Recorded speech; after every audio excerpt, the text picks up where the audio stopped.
foster children between 2003 and 2007.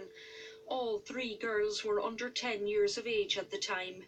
So how did our childcare system fail these vulnerable girls so badly? In 2005, at just 8 years old, Rachel Barry was sent to the home of Kathleen and Jerry Burke of Dunmore, County Galway for monthly respite care.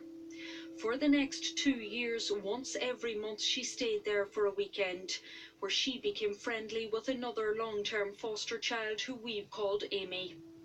During one stay, Keith Burke took turns raping Rachel and Amy, forcing each girl to watch what was happening to the other. Keith called Amy upstairs and asked Amy to ask me to go to the hut to play. The hut was in the back of the house.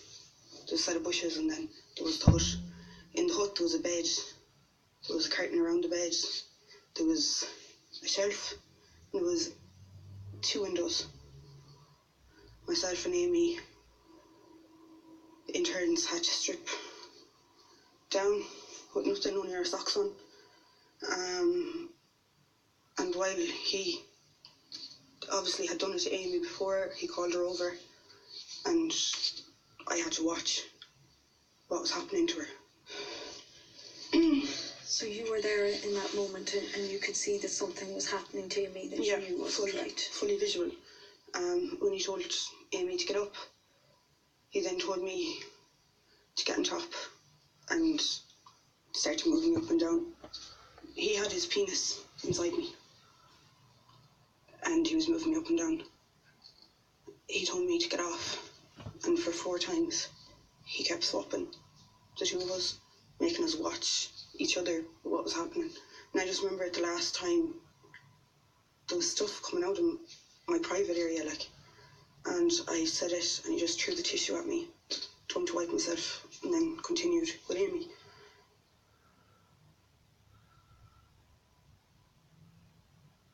Over those 2 years, Rachel did her best to protect her friend.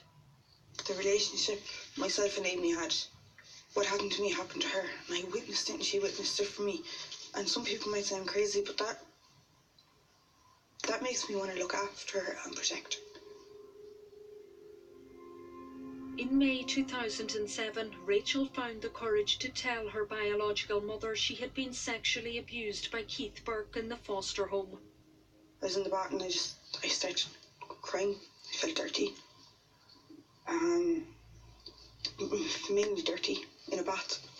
I just remember going into my room, my towel, at 11 and saying what happened. Didn't put a name on it because I didn't know what it was. And then to see her crumble in front of me and me carrying it for 2 years before that. And I just remember then when I had to go to the hospital to get tests, and they had me on my hands and knees like a dog for an hour maybe, where they knew my hymen had been broken, but they couldn't prove he had done it. And that was my proof of what happened to me.